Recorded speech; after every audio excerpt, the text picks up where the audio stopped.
thank you all so much for joining us for Armchair Travel to Rome. Tonight, we're visiting Rome, the Eternal City.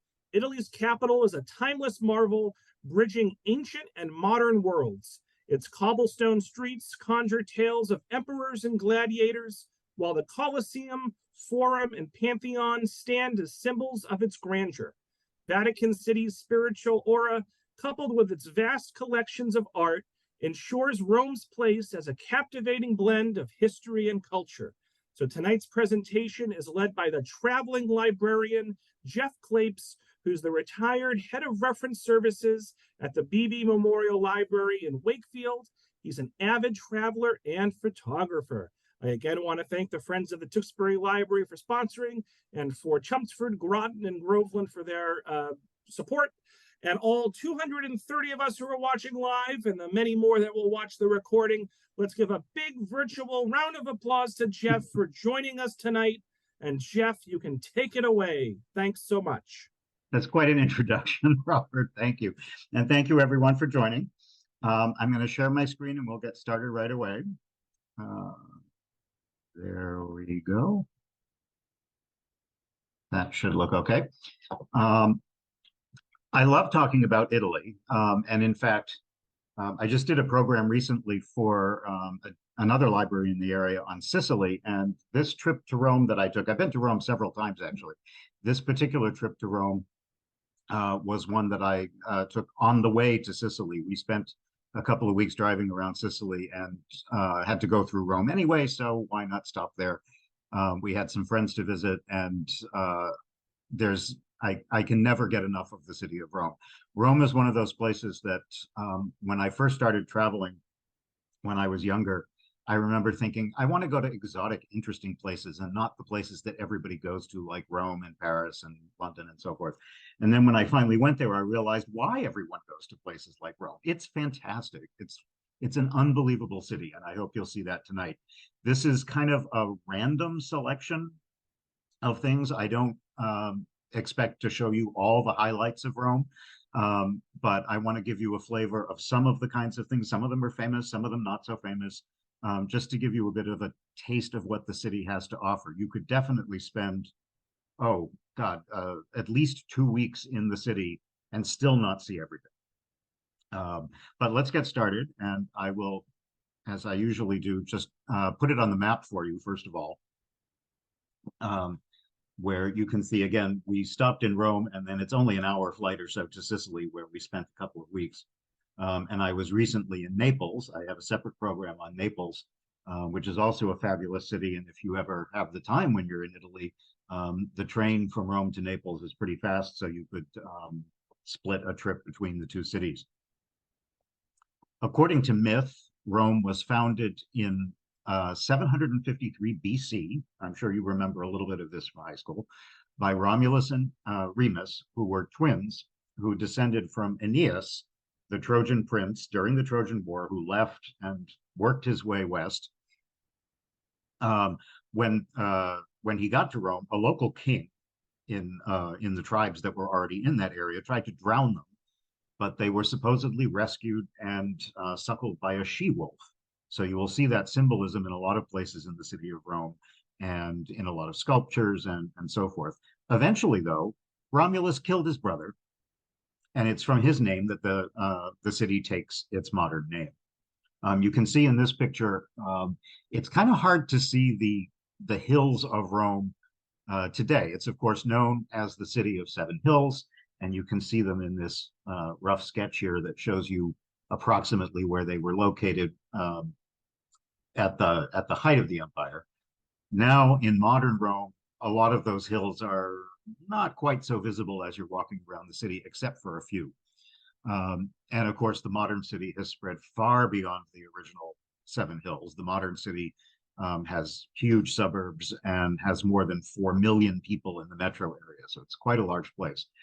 However, one of the things I love about Rome is that the historic city, the center of the city, really doesn't feel modern. There are no skyscrapers in the center of the city. It really feels like a city of neighborhoods. And I think that's quite remarkable in a city of its age and in a modern European nation. The photo on the right, I'm sorry, on the left rather, is just a view from our hotel room. We stayed on this particular trip. We stayed a few days not too far from the Vatican, which is one of the places we will visit. And another thing I love about Rome, of course, is the architecture. Those of you who have been to my programs before know that a lot of my background from my undergraduate studies was in architectural history. And I still love that. It's a major part of what I look for when I travel, is to see the built environment. And of course, Rome has literally like more than 2 millennia of architecture from all different time periods. And it's interesting to see all of those mixed together. I'm going to start at the Vatican, which is kind of a no-miss attraction if you go there. It's one of the most visited places in Rome. It's one of the most visited places on Earth. But it is worth it, despite the crowds. And I'll talk about that in a little bit too. Vatican City is actually an independent city-state. It is considered the smallest independent nation, if you will, in the world. There are only 1,000 people that are considered actual residents of the Vatican, and they live on about 109 acres, much of which is beautiful gardens. And it was this modern status was established by a treaty called the Lateran Treaty in 1929 with the country of Italy. And St. Peter's, which is the largest church in the world, was built over a long period of time from the late 16th into the early 17th century, with contributions from some of the world's most famous artists and architects, including Bramante and Michelangelo and Bernini. The 450-foot dome, which you can go to the top of, is the tallest dome in the world. And the church supposedly can hold 60,000 worshipers, which it quite often does at major celebrations. And that's not counting the outside plaza in front of it, which we'll look at also. The facade, which you can see here, is actually kind of, I hate to say this, it's kind of bland for such a grand church, in part because it lacks towers, which most Christian churches would have. And the reason they did that is because they discovered during the design and construction of the church that the ground actually was not strong enough to support large towers on top of the church. So that's why it never ended up getting them. And the neoclassical facade really doesn't, I think, do justice to the incredible interior, which you'll see in a sec. Outside are these huge semicircular arcades, which create a big elliptical plaza, kind of like the arms of the church embracing the world. And these were designed by Bernini, the sculptor, who was also an architect. He designed the colonnades and the piazza decades after the church was actually finished. And the sculptures that you can see all the way around the top, here's another close-up of them, they look kind of life-size, but they're actually 15 feet high, because this is an enormous colonnade. And there's 140 of these sculptures all the way around this enormous plaza. The inside of the church, however, is just mind-bogglingly beautiful. This church replaced one that had actually been there from the 4th century and had long since fallen into disrepair. So Bramante and Michelangelo and another guy named Maderno, who were the primary figures during the century that it took to design and construct the current church. In addition to the architecture, of course, there's amazing artwork. Probably the most famous is the Pietà, Michelangelo's Pietà, that you can see over on the right-hand side. Here's a close-up. It's in the very first chapel to the right, and he sculpted it in 1499. And you may have heard a story. It's 50 years ago now, but it's still a pretty big thing in the history of the church. In 1972, there was a man with some sort of mental illness who attacked the sculpture with a hammer and actually did considerable damage to it. So actually now if you go there, it's protected by bulletproof glass and so forth, but you can still you can still definitely see the beauty of it. An interesting tidbit is that one of the things that got damaged is Mary's nose. And so what you see now is actually a reconstruction from a piece of stone that came from the back of the sculpture. So the equivalent of a sculptural marble skin graft, if you will, to actually repair the sculpture with stone that actually is integral to the piece itself.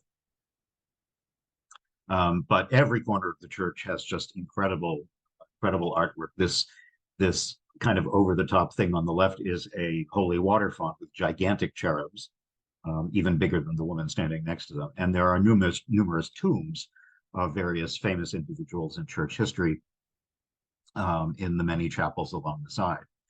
The dome, which is certainly the most prominent feature when you get to the inside, was worked on by a number of different architects and wasn't really completed until 1590. You can't really see, you can just slightly see some writing around the edge. And what that says in Latin is, "You are Peter, and on this rock I will build my church. I will give you the keys to the kingdom of heaven."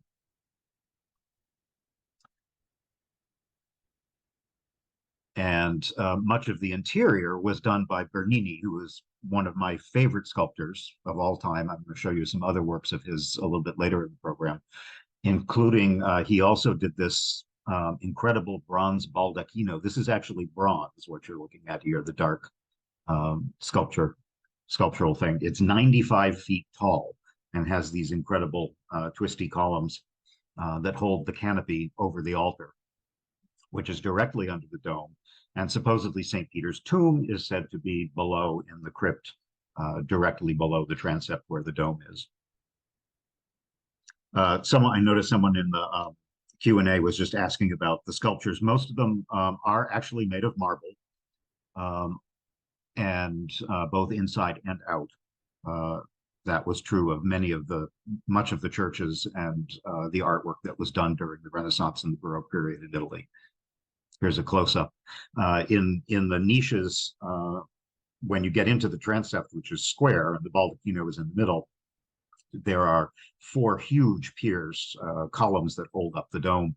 And in each one, there are important saints holding relics. This one is St. Helena, who is holding the true cross. But again, there are numerous tombs and sculptures throughout. And everything that you see is marble. In a lot of places in Renaissance art and Baroque art, you may find places where what looks like marble is actually painted stone. In St. Peter's, it's not. This is real marble. Bernini also did the fantastic throne of St. Peter, which is in the apse, this incredible depiction of light bursting through. And the chair, which you can see in the middle, is from the 12th century. It's supposed to be St. Peter's throne, but obviously if it's from the 12th century, that can't possibly be true. But it's great for symbolism. And the other nice thing about it, which you can't really see in this picture because it was a cloudy day, is this is actually the stained glass, which allows, or actually, I should correct myself, it's not, some of it's stained glass, but much of it is actually alabaster, very thinly sliced alabaster, which means that on sunny days, the light of God, the light of Christ, comes dramatically through this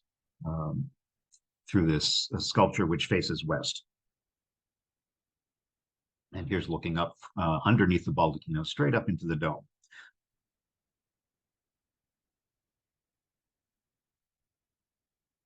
This is an unusual Egyptian-style tomb, which is a monument to the royal stewards. And it was done by another famous sculptor, Antonio Canova, who's another one of my favorites. He has a number of sculptures in different places throughout Rome. And here's the view from the base of the dome all the way down to the floor of the transept, about 160 feet down. You can, if you're not afraid of heights, and I emphasize, if you're not afraid of heights, you can go up to this level and actually all the way up to the very top of the dome, the outside, for a fantastic view over the city. It is possible to take an elevator up to the first level, but at the base of the dome, but you do have to walk around this very narrow little balcony, which has only a thin little metal railing. It's perfectly safe, but it is 160 feet straight down to a marble floor. So if you don't like heights, and to be honest, I don't, but I did this anyway because I wasn't not going to do it. And there, it's another 500 steps to the very top of the cupola. So it's definitely not for people who are afraid of heights and not for people who have any kind of mobility issues. But if you do feel like braving it, the view is absolutely spectacular. Again, this is looking back down towards the apse with the throne. When you do get to the top, it's actually fascinating to climb inside the dome, because the dome actually has an inside and an outside, and there's quite a significant space in between them. And there is a stairway that allows you to ascend the interior of the dome, kind of in a circle, spiral up to the top, but you are in between, sandwiched in between the two, the exterior and the interior structure of the dome. And when you get to the top, the view over the city, over the grounds of the Vatican, is absolutely stunning.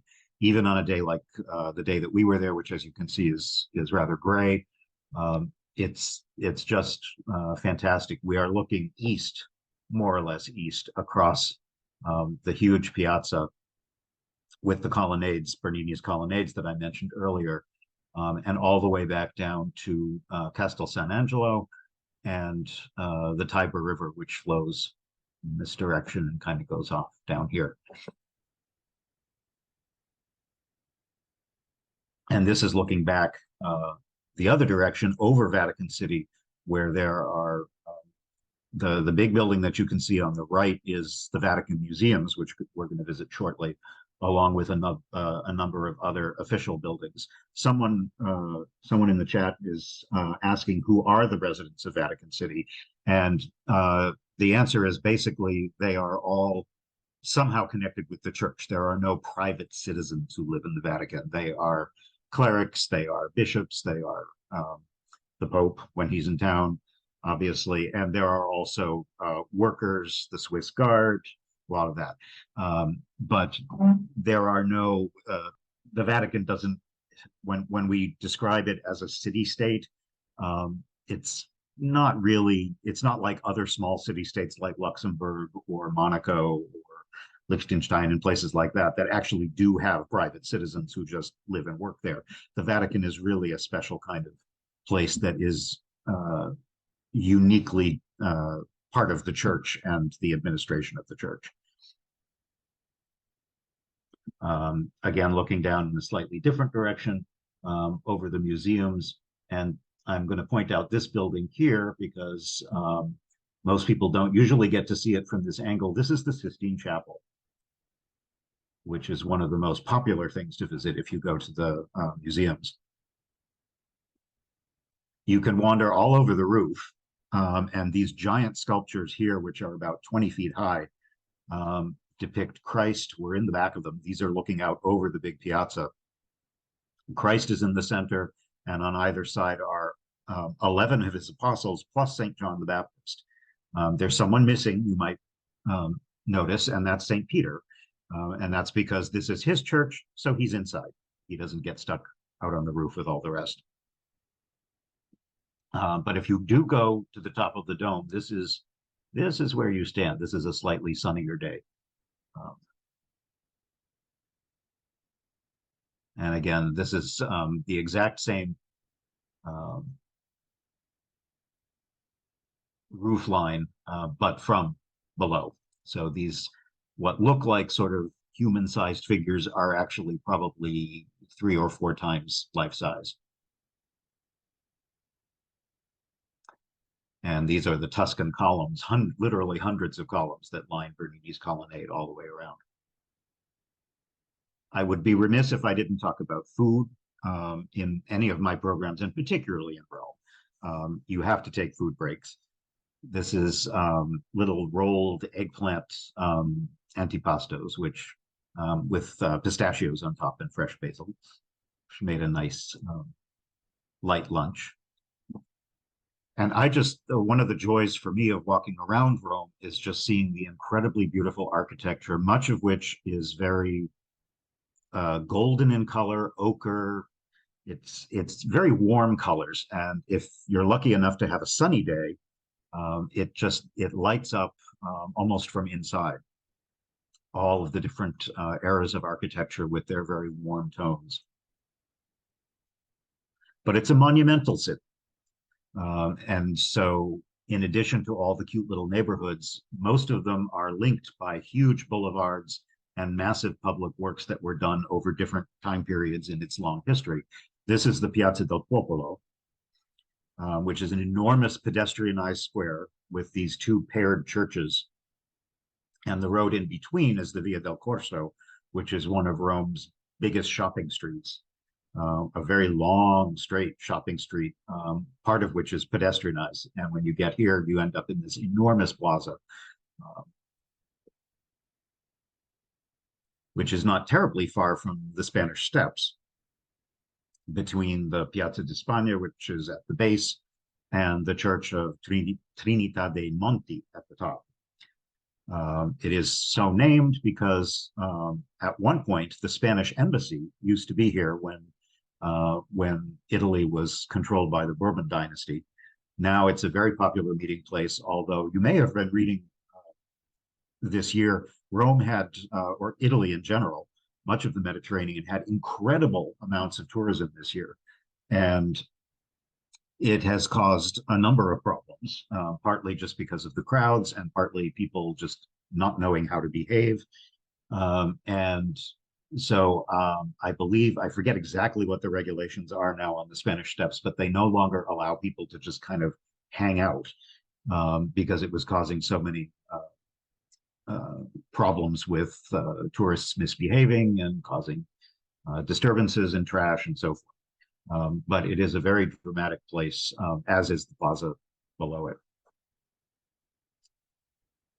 Here's some more of the classical architecture that you can see, which has a very specifically Italian look to it. You'll see many of these buildings have very, they will have Italian style windows with pediments. They have louvered blinds, which are very common in a hot climate like Rome. Here's another of the most famous places in Rome, the Trevi Fountain. This frequently tops the list of overrated attractions that you shouldn't bother with. And I would disagree. The Trevi Fountain is amazing. The problem with the Trevi Fountain is that everyone in the entire world wants to go see it at the same time. So you should still go see it, I guess is what I'm saying. It depicts the Titan Okeanos, god of the ocean. And it's 90 feet high. It's not just a fountain. It's got this enormous architectural backdrop, 150 feet wide. Not only is it extremely beautiful, but it also is connected with a popular tradition of throwing coins into the fountain over your shoulder from the old movie. The idea being if you throw a coin into the fountain, it means you're going to someday return to Rome. Well, you can return to Rome without throwing coins in the fountain anytime you want. But it does help them because the city collects about 3,000 euros per day in coins that get tossed into the Trevi Fountain. But it is very crowded, so I would advise going extremely early in the morning or go late at night when it's beautifully lit up, or better yet, go off season when there are far fewer tourists. Now is actually not a bad time to be there. The weather in Rome is still pretty comfortable. And you'll find far fewer tourists in the early spring or the fall than during the height of summer. Oh, and speaking of tourists misbehaving badly, I think it was just maybe a month ago, I read some ridiculous article about, they actually had a video. A woman actually climbed into the fountain with her water bottle to fill her water bottle to drink. And of course, she was, as soon as she got out of the fountain, she was taken quickly away by the tourist police. Because no, you don't, what was she thinking? I don't know. This is looking at the Trevi Fountain from the other side, so you can see just how incredibly popular it is. But it is worth it, so don't skip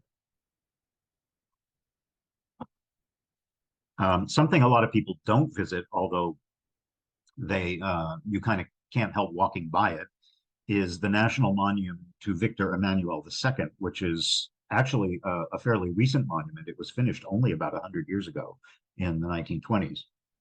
And it was dedicated to Victor Emmanuel was the first king of a united Italy.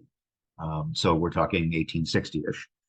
Inside is a museum of Italian unification, as well as their Tomb of the Unknown Soldier, if you're interested in that sort of thing. But it also has really nice views of the city, and it's a bit pompous, no question, but it's a good monument with great views. It's known affectionately or not by the locals as the typewriter, and it does kind of look like an old-fashioned typewriter.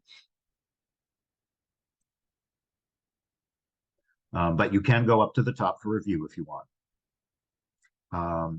It's actually known as Mussolini's typewriter because of the time period when it was built, and it does have a sort of over-the-top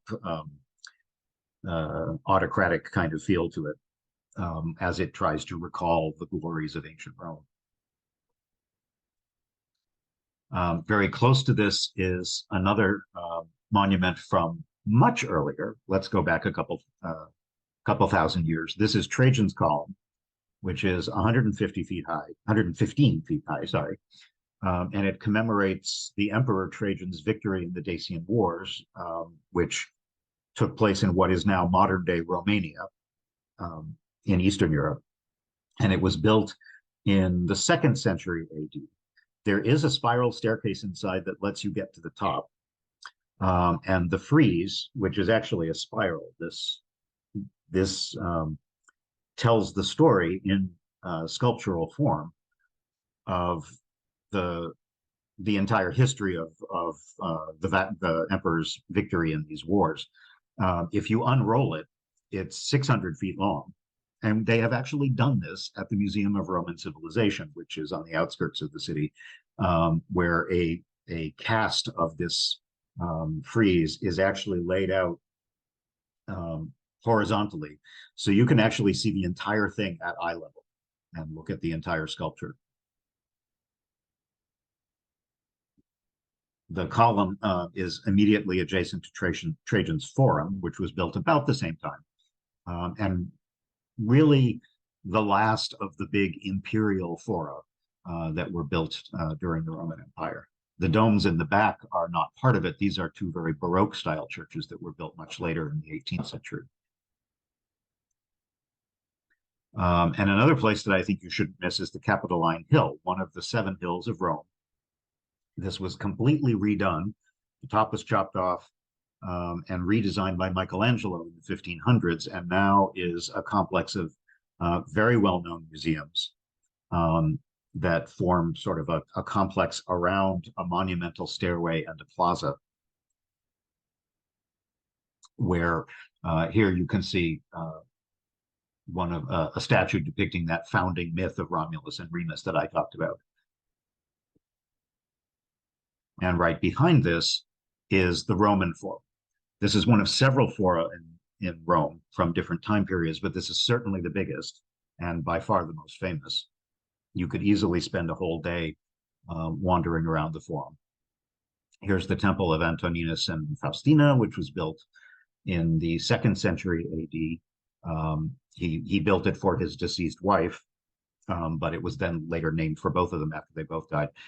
Inside the columns, so this was originally a temple-style building, and you can see there's a facade hidden behind, and that's because many centuries later, they stuck a Christian church inside. And that's another of the things that I love about Rome is the many layers that you see. Again, we're talking about sometimes going back 2,000 or more years, and then on top of that, you have things from the Middle Ages, you have things from the Renaissance, from the Baroque period, from the 20th century, and so on and so forth. Here's the Temple of Castor and Pollux, which was built in 500 BC. And on the right is the Temple of Vesta and the House of the Vestal Virgins from about the same time. The cult of Vesta, who was the goddess of the hearth in Roman mythology, was very big at that time. And there was a huge palace right next to where this temple is now, with a courtyard where the Vestal Virgins lived. And here's a general view looking down the Forum from behind the Capitoline Hill all the way down to the Colosseum, which kind of closes it off at the far end. And this is looking back the opposite direction, where you can see the Arch of Septimus Severus. This is known as the Via Sacra, which is the main road going through the Forum. The kind of blocky building here is called the Curia, which was the Senate building, built in the year 44 AD by Julius Caesar. And it's one of the few buildings in the Forum that really survived mostly intact and not altered over the centuries. It's more or less what it looked like when it was built. And then behind it, you can see the museums of the Capitoline Hill, which is quite a bit higher, and the typewriter off in the distance.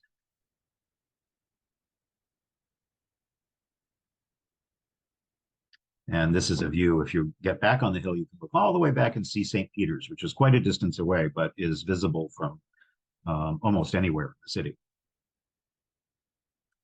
In the Forum also is this large basilica of Maxentius, which was built in the 4th century AD. And it's the largest of all the structures in the Forum. It was originally used as a court, also as a meeting hall, had an enormous statue of Constantine, the pieces of which are now the head, there's a foot, I think there's a hand, at the Capitoline Museum, that give you an idea of how large it would have originally been. And also, not far away from this, on another edge of the Forum, is the Palatine Hill, one of the 7 original hills. And it also overlooks the Forum and is dominated by the Palace of Domitian, which was an enormous complex. He was an emperor in the 1st century AD. And his palace is absolutely enormous. Much of what you see now, of course, is foundations and a few walls, but the explanatory signs that they have do a good job of helping you kind of reconstruct just how it was organized. I would recommend, if you go to Rome, one of the things, I don't always recommend that you buy tourist junk, but one of the things that I found they sell in a lot of places in Rome is guidebooks or those photo books of the city that actually have transparencies where they will where you can look at a photo of modern Rome and then overlay it with a transparency that shows you what that same site would have looked like originally. And those are actually remarkably helpful if you're walking around and trying to picture what the ruins would have really looked like in real life. And you can buy them in lots of different tourist shops around the city. The other big arch at the opposite end of the Forum is the Arch of Titus, which was built by Domitian, the emperor, in honor of his brother's military victories. And this was, again, roughly the 1st century AD. And a very much later church built right alongside the Forum, Church of St. Francis, which was built in the 10th century, so a whole 1,000 years later. And then 600 years after that, they stuck a Baroque facade on the front, which is what you see here.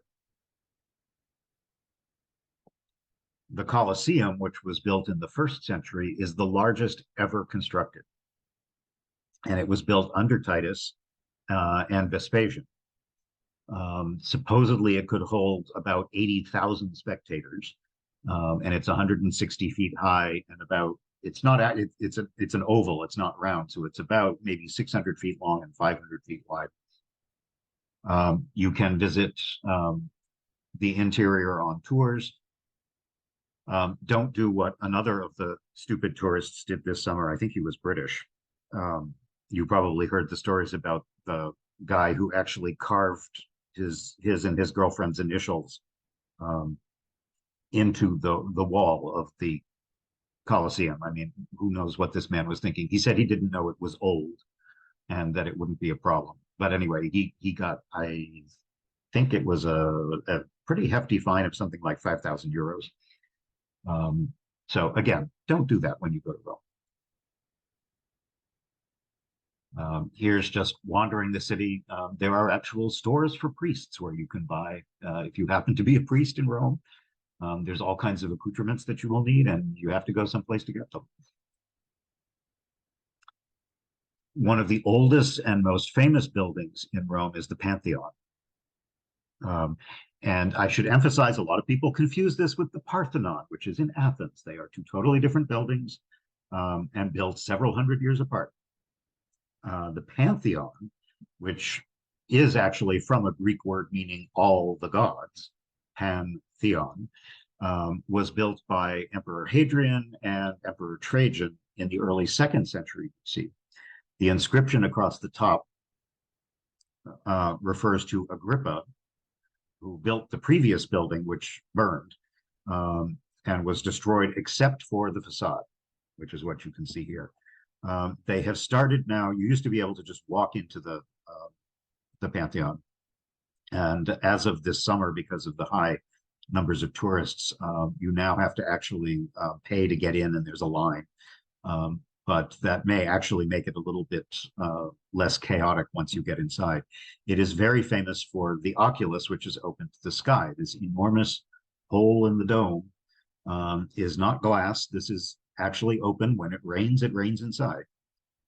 It is still today, despite how old it is, close to 2,000 years old. It is the world's largest unreinforced dome anywhere in the world.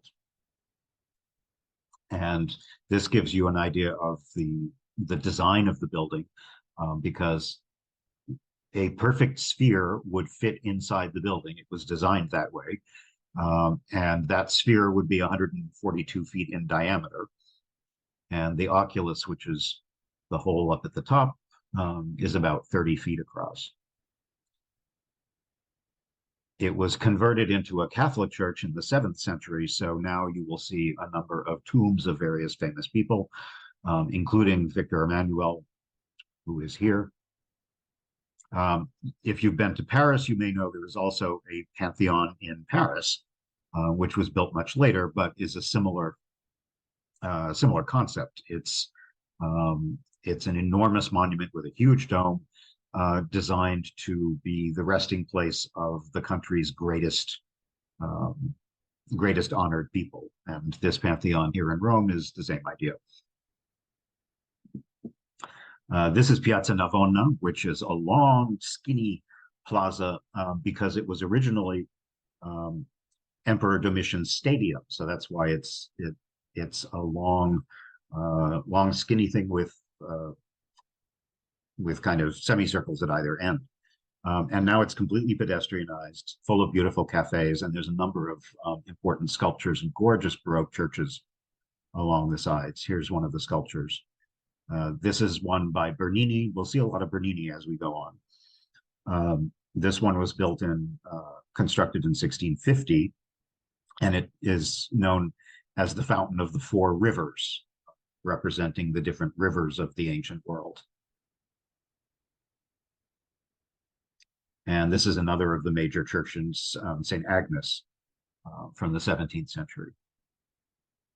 A fun thing to do if you are wandering Rome is, in addition to trying to hit all of the big highlights, make sure you just peek in any neighborhood church as you're walking around. And of course, there are scads of them. There's a church on seemingly every block.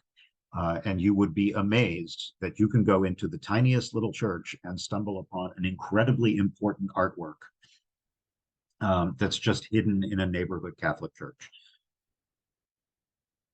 And that's a good example of that is not too far away on this same plaza is San Luigi dei Francesi, which is a 16th century church. Very beautiful inside, as you can see, over the top Baroque designs with lots of gilding on the ceiling. But you would never know that once you get inside, there is a cycle of 3 incredibly important and quite large paintings by Caravaggio, with the calling, the inspiration, and the martyrdom of St. Matthew. You can see two of the 3 here. Rome is also a modern city, um, very, very well known for its style. And this is a shoe store. I just love the way they displayed stuff in this store. Um, Plan to dress up when you go to Rome. And even then, you're going to feel like a schlub because the Italians just, they know how to dress. Even if all they're doing is throwing on a pair of jeans and a t-shirt, they look fantastic, every one of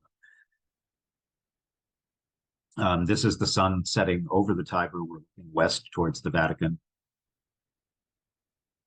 And it's worth walking around St. Peter's at night because, of course, everything is lit up. Everything's lit up all over Rome. But St. Peter's in particular is extremely beautiful at night. I need to show you some of the Vatican museums because they are also one of the most important, not just as historical site because the buildings are historic, but in terms of Rome's art museums.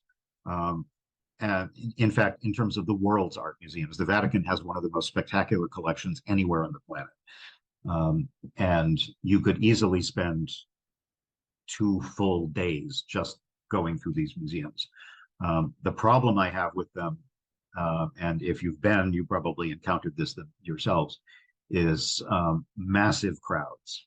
You can wait for a huge, and the lines to get in start like 2 hours before the museum even opens. And their ticketing system I find kind of annoying because they seem to give preference to tour groups. So there's huge numbers of buses and people, 50 people following someone with a flag around the museum. And it can be very frustrating, which is another reason I recommend going off season if you can. This is, once you do get in, this is the first century Roman bronze pine cone, which was once a monumental fountain. And now it's in a courtyard near the entrance. It is one of the largest and most visited museums anywhere in the world.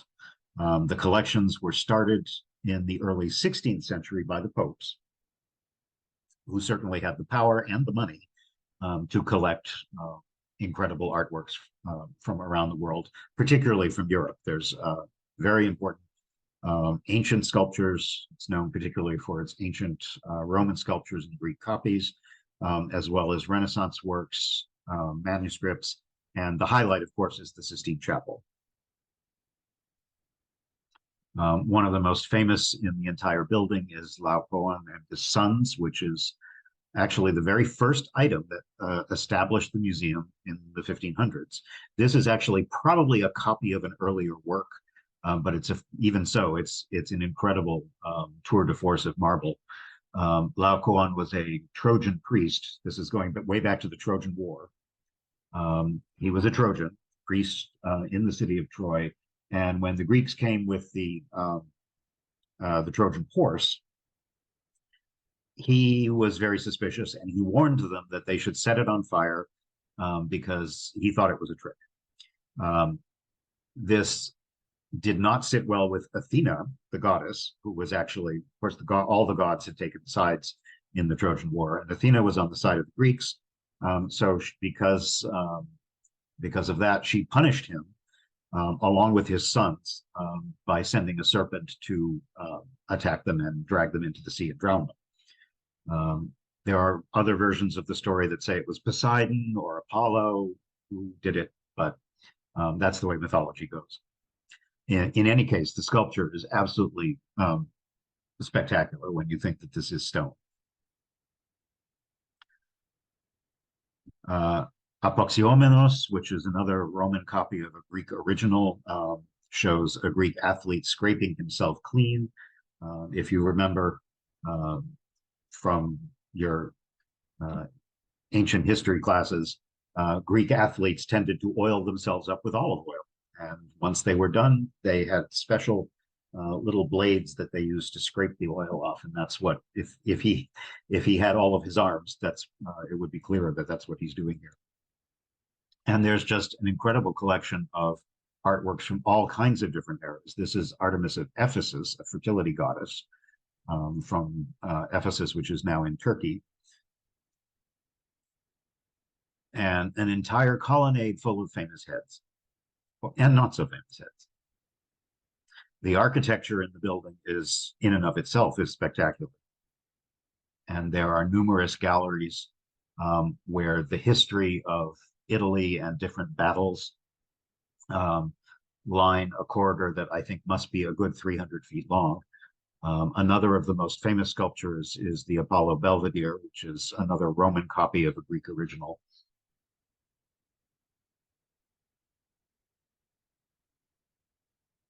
One of many sarcophagi.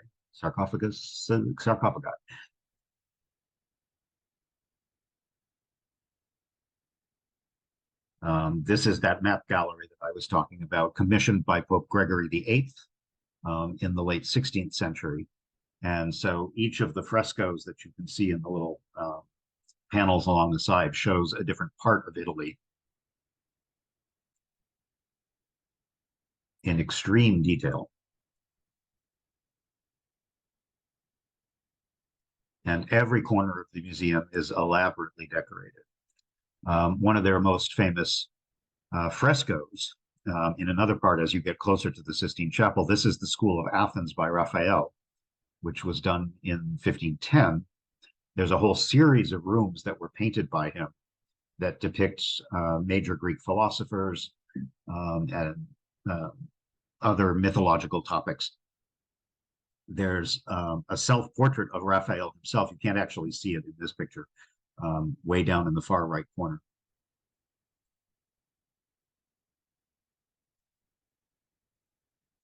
The Vatican Museum actually has a gift shop, believe it or not, where you can buy things like postcards and gorgeous art books and art reproductions and even little Pope mobiles if you feel the need. And this is the famous staircase at the modern entrance to the museum where you first come in. It was actually built in the 1930s by Bramante with a double helix. People can actually, depending on which level you're on, you can actually go up and down without seeing each other. But it's a spectacular staircase. It was not actually designed by Bramante, who was a Renaissance or Baroque sculptor and architect. It's named after another staircase elsewhere in the complex that was built and designed by Bramante in 1505, and that was also a double helix. So this was kind of a companion work, and it's memorialized by giving it his name.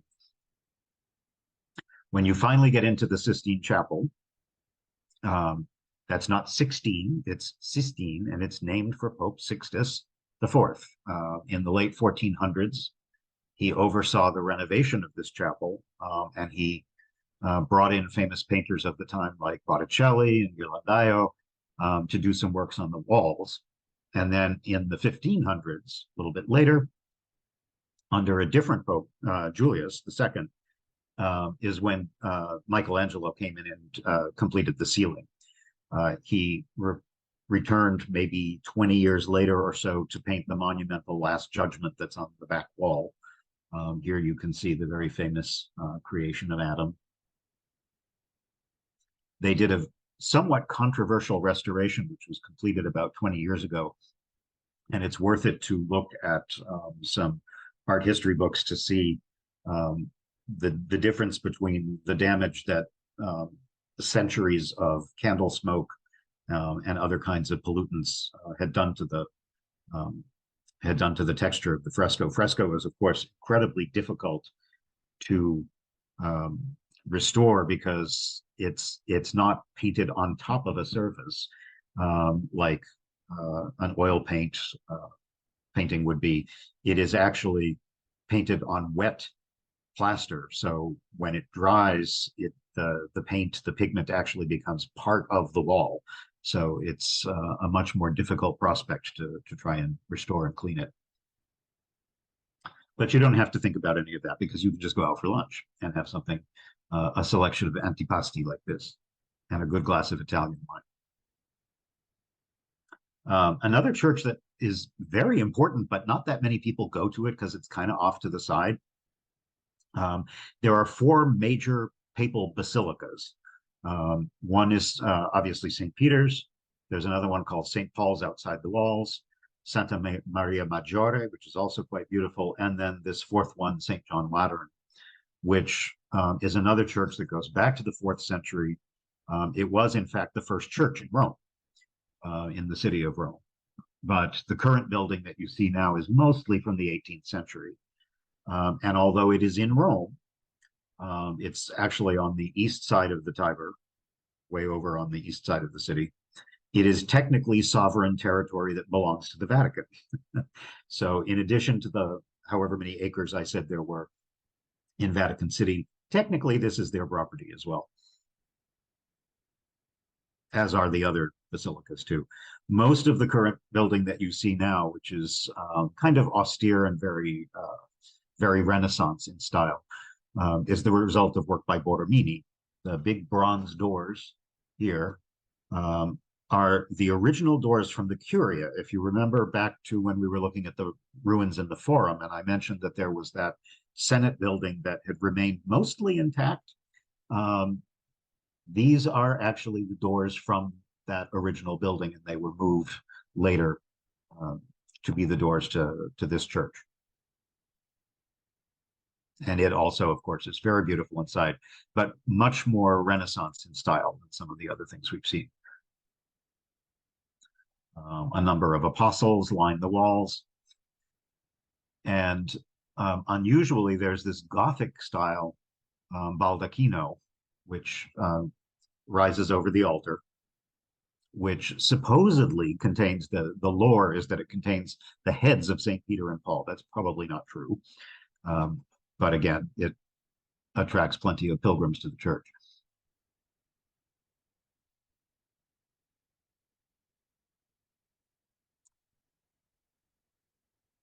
And as we head towards the end of the program, I'm going to take you to probably my favorite place in all of Rome.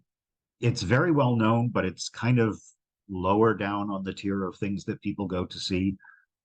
It's the Galleria Borghese, which is one of Rome's best museums. It's small, and it's from the Borghese family. It's in the Borghese Gardens, which is a beautiful public park, one of Rome's largest, and it's well worth going just for that.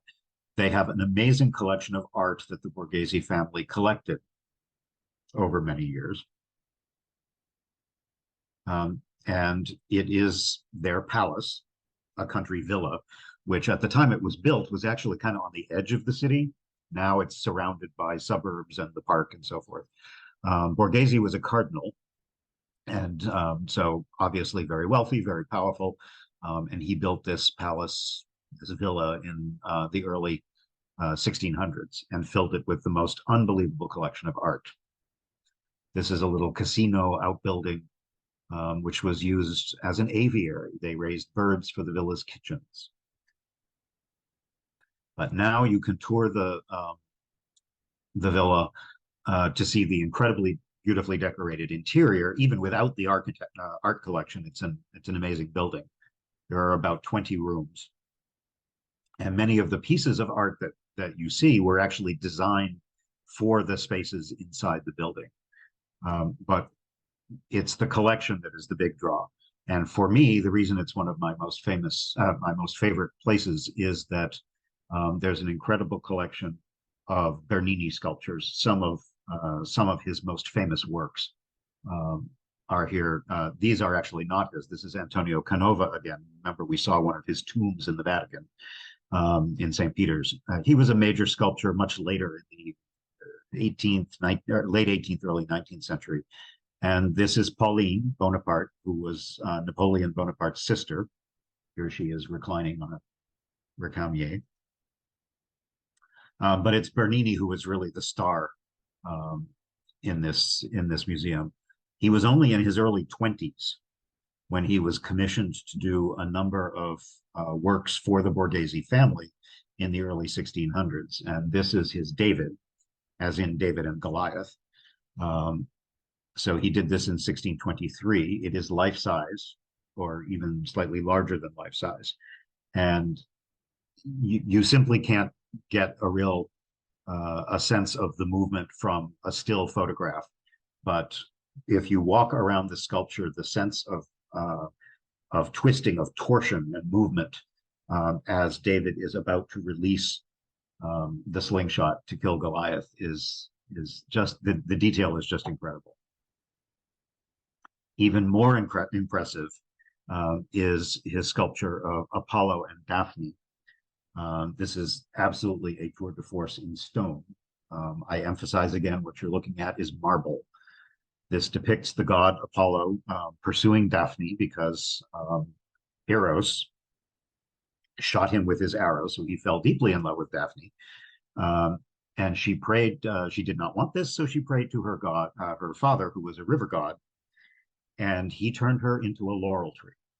And in fact, the Greek word for laurel tree today is Daphne, as well as being a common name. But you can see her, he has captured her as Apollo tries to grab her at the moment that the different parts of her body are starting to turn into bark, into leaves. You can even see her toes developing roots at the exact moment that she begins to transform.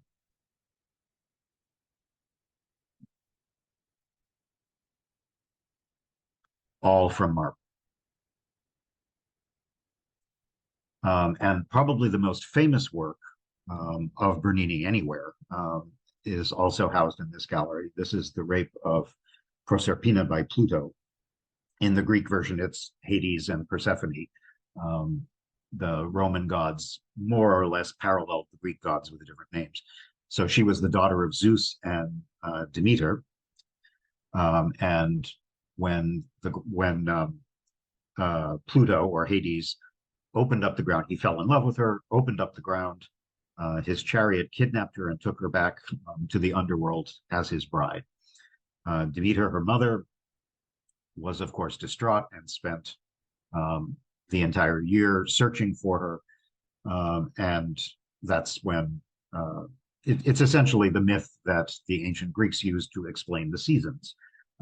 Because eventually it was agreed that Persephone would stay in the underworld with Hades for part of the year, and then she would come back up and live in the world for the other part of the year. And was their way of explaining the dying off of agriculture and so forth during the winter months. But when you look at the sculpture, the thing that is unbelievable is things like this. This is marble again. And the idea that someone in his early 20s could turn stone into something so incredibly exquisite, it gives me chills just to look at it. So although there are unbelievable numbers of museums to see in Rome, if you have the time, a nice thing about this museum is it's not too big. You can spend maybe an hour and a half would be enough to see most of what they have. So it's not someplace that you have to spend all day. And I would highly recommend that you put it on your list of things to see. It has some other weird stuff, like these three sleeping cherubs from an unknown sculptor from the 17th century. And a few important paintings. These two are Caravaggios, both around the early 1600s. He was a contemporary of Bernini, but a painter instead of a sculptor. This is David with the head of Goliath and St. John the Baptist. And I'm going to end with another incredible Bernini sculpture. I'm sorry if you're feeling over Bernini. I told you he was my favorite. This is another one of those little churches that you could easily miss, but it has one of his masterpieces. This is Santa Maria della Vittoria. The exterior of this church is completely unassuming. You could easily walk by it without paying much attention. But inside is the ecstasy of Saint Teresa of Avila in Spain. And this was specifically designed in one of the side chapels, and it depicts the saint being pierced by a golden sword which symbolizes the love of God. It's held by an angel. And it actually is a little apse that sticks out slightly from the wall, which allows, there's a window over the top. I can't think of the word. Skylight that allows sunlight to come in and actually enliven the sculpture, particularly again on a sunny day, but even on a cloudy day, it's gorgeous. Here you can see it just tucked off in this side chapel, one of Bernini's most famous works, just stuck in the corner of this otherwise unassuming church. Just around the corner is the Fountain of Moses with a parking lot of millions of motorcycles in front of it. This was a public fountain, which used to take water from one of the city's many aqueducts that brought water into the city as far back as ancient times.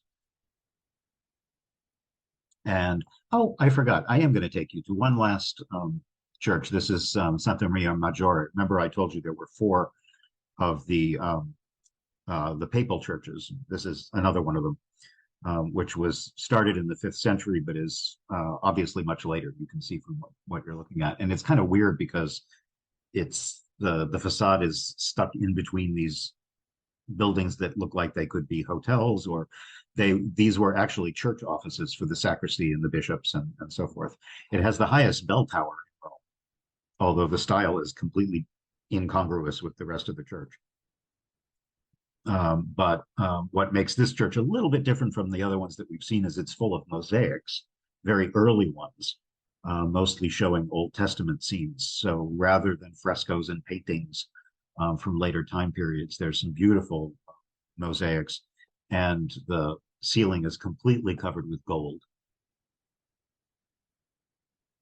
Under the baldacchino is a crypt of the Nativity, with a relic which is said to be from Christ's crib, and it's also the burial site of Saint Jerome, who is the one who translated the Bible into Latin. So that's another reason why this is a particularly famous church. And for me, it's also a pilgrimage spot because Bernini, who I've been showing you all along, is buried here. So he died in 1680, and this is where his tomb is. Here we are having a delicious dinner with a friend of ours who lives in Rome. A delicious, I think this is just eggplant salad, as I recall, a nice cold eggplant antipasto, and the typical salad that you can get that has fresh basil, delicious tomatoes, and fresh mozzarella, which is a good way to end an afternoon of touring. So I'm going to stop there, stop my screen share, and now let's take a look at some questions. Oh, there's a few. Let me make sure.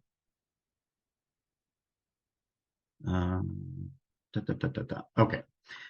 Someone asked whether you need a separate visa to get into Vatican City. No, you definitely don't.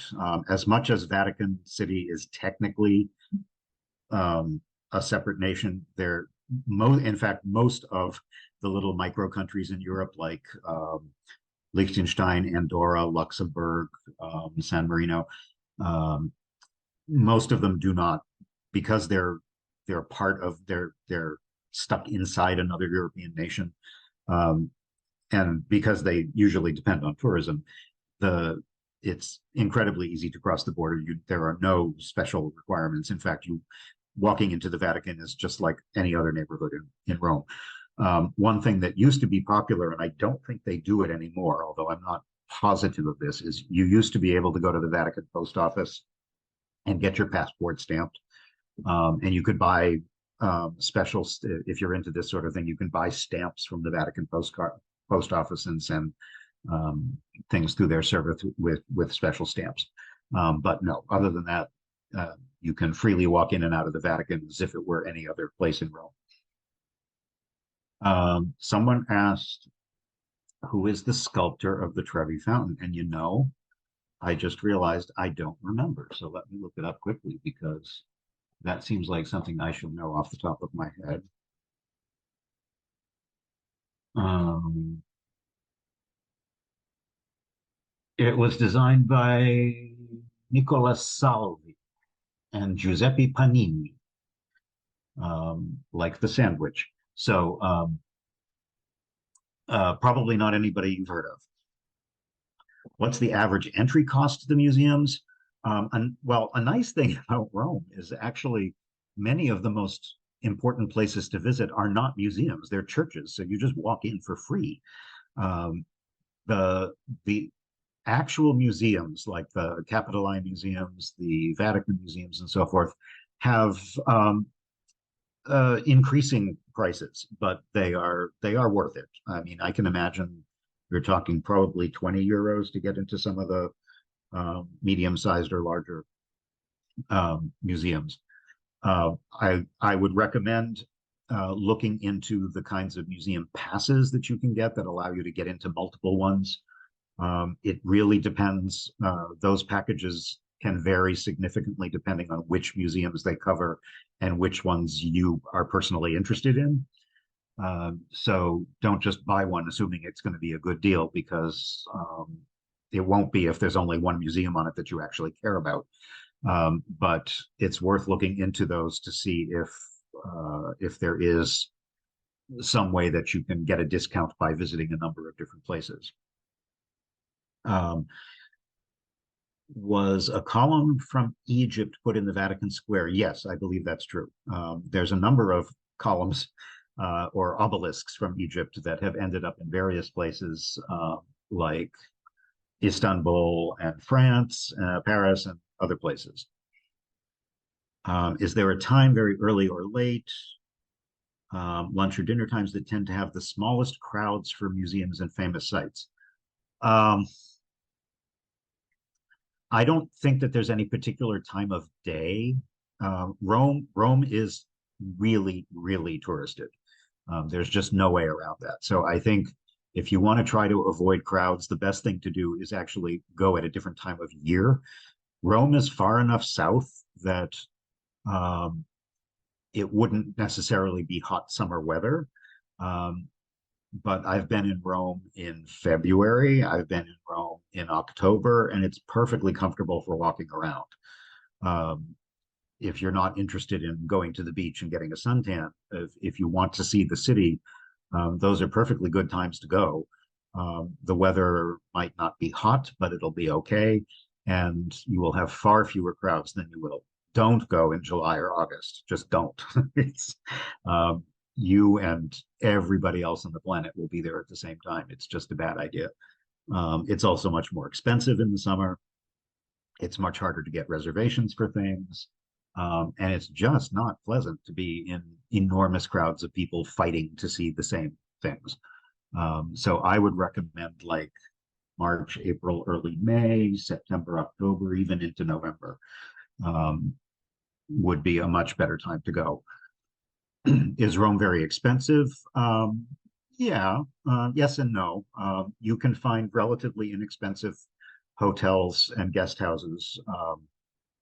If you look, you can certainly find places for around, certainly under $150 if you're not interested in a big international style hotel. You can spend a lot of money there if you want, but it's not really necessary. And again, so much of what I find enjoyable about Rome is just being there, wandering the streets, enjoying the street life, window shopping, getting a gelato and a coffee or whatever. Restaurants can be extremely expensive or not. You can eat in all kinds of inexpensive places too. So be flexible that way, and you don't have to spend money in Rome. But compared to a lot of other places like Eastern Europe, for example, or South America, yeah, it's Western Europe, so it's going to be a little bit more expensive. What camera did I use? Let's see. I think at the time I was I have a Panasonic Lumix with a nice telephoto lens.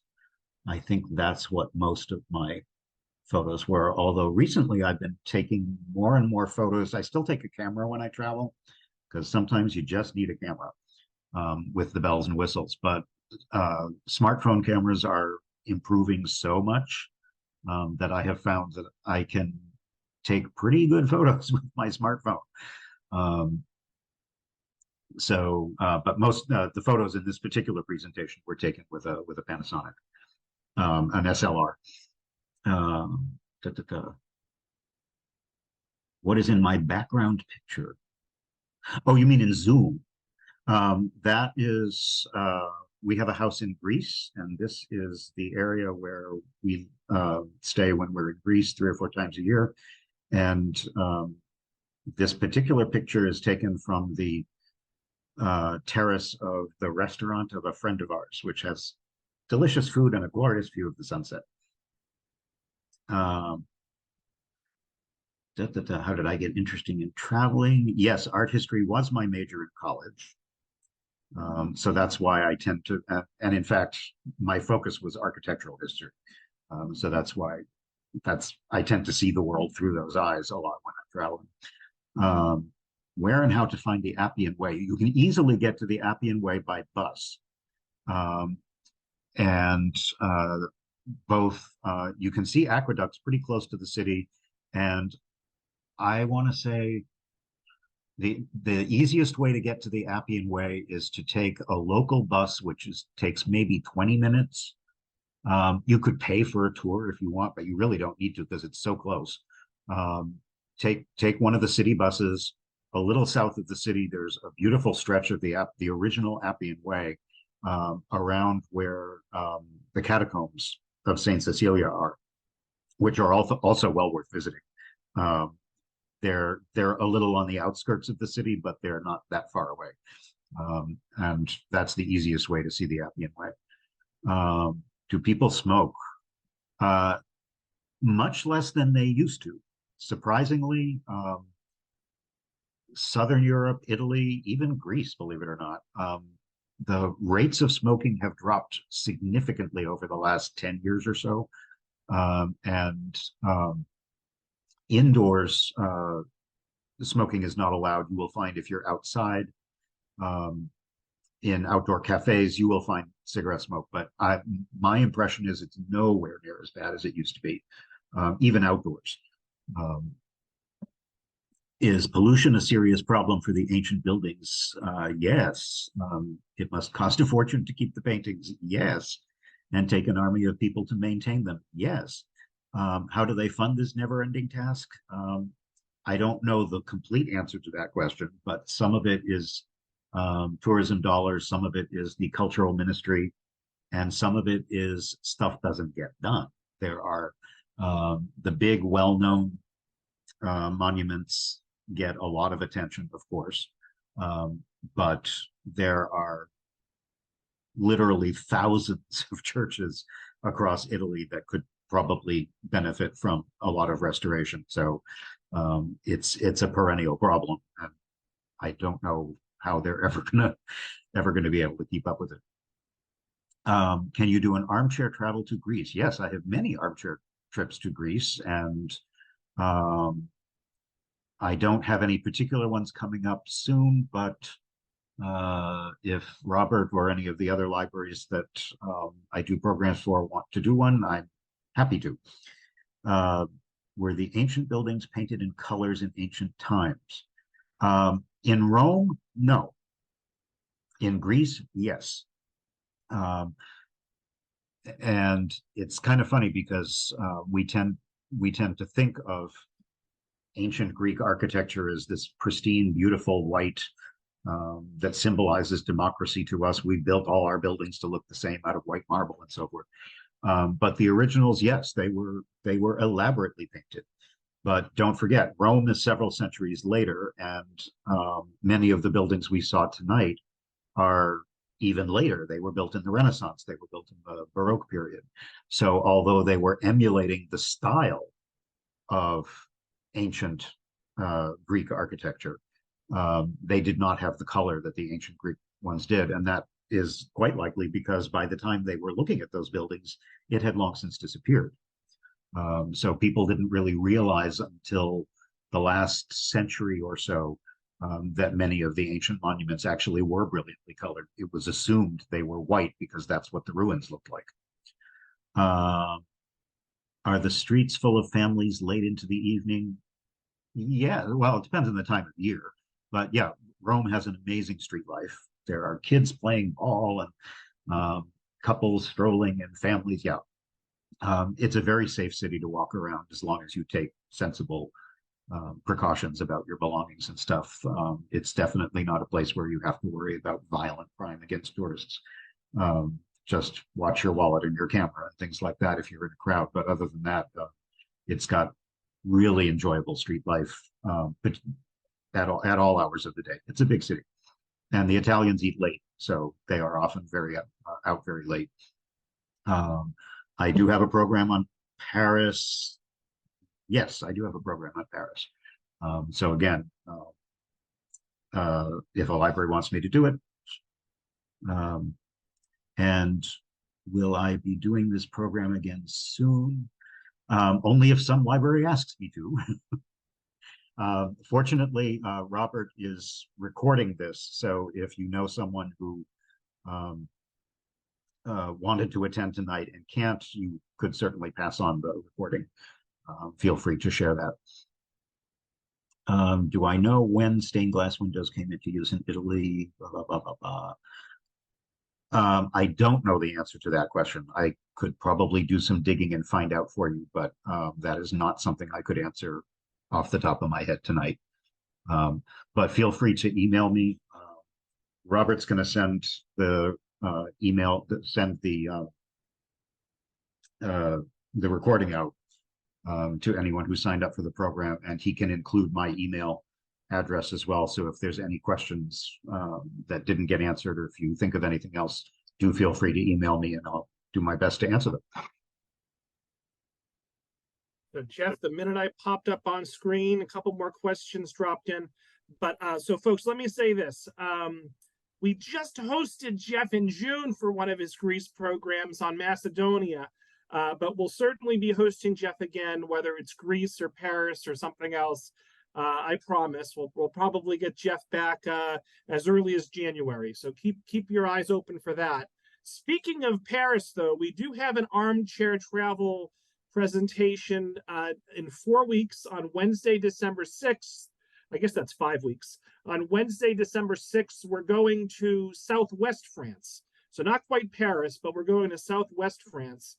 And that's going to be with a gentleman named Jack Holmes. So that'll be Wednesday, December 6th, 7 o'clock.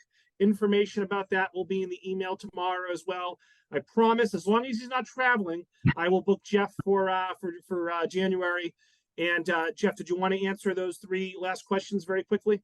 The Sicily presentation is not on line. You know what I can do? I will send Robert a link to the Wakefield Library, where I used to work, has a number, not all, but a number of my programs recorded on their YouTube channel. So that it's only a selection, but it would at least give you a few options. I do have a program coming up in 3 weeks on the 21st of November.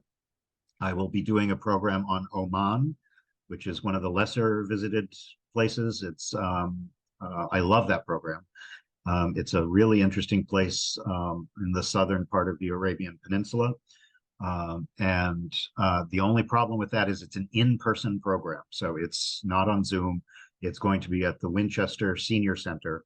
But if any of you happen to be in that area, I will send that information to Robert as well. So when he sends out an email tomorrow, he can include that if anyone's interested. Yeah, we'll do, Jeff. Just send me an email before 11 o'clock tomorrow morning. Okay, will do. I don't know if we have enough time for you to answer this question, but Ruth wants to know, what other cities do you present about? Give me 1 sec. Are we up to 40 yet, Jeff? What's the number? I'm going to give you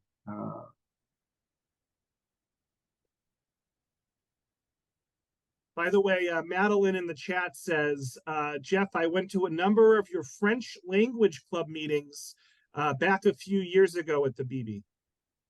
Oh, that's why that name sounded familiar. I am going to put in the chat. Oops. No. Copy, paste. It's rather long, but that is a list of all the programs I currently have available. So you are welcome to pester Robert if any of those look appealing. Yeah, I don't know if I want to share this list or not. Let me, 1 second. Let's see. Oh, did I send that only to? You did. That's okay. I'm sorry. That didn't go to everybody. I just I shared it with everyone else. Okay. Okay. But between the last 3 years or so, whether it was Tewksbury on its own or in conjunction with Chelmsford, I feel like we've hosted Jeff at least 20 times. Oh, so, yeah. so many of these things we've already done, but I know some of them we've folks already done, but some folks are just discovering us now, Jeff. So that's okay. Yep. But anyway, let's give Jeff a big virtual round of applause for a wonderful job.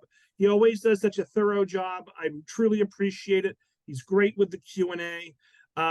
We will see Jeff in the coming months. Look for an email from me tomorrow with the recording, with the feedback survey, with information about some other upcoming presentations. I'll also include Jeff's email address in case you have any additional questions. But folks, thank you all so much. And I hope everyone enjoys the rest of their night. Thanks again, Jeff. Thanks, everyone, for coming. See you next time. Bye-bye.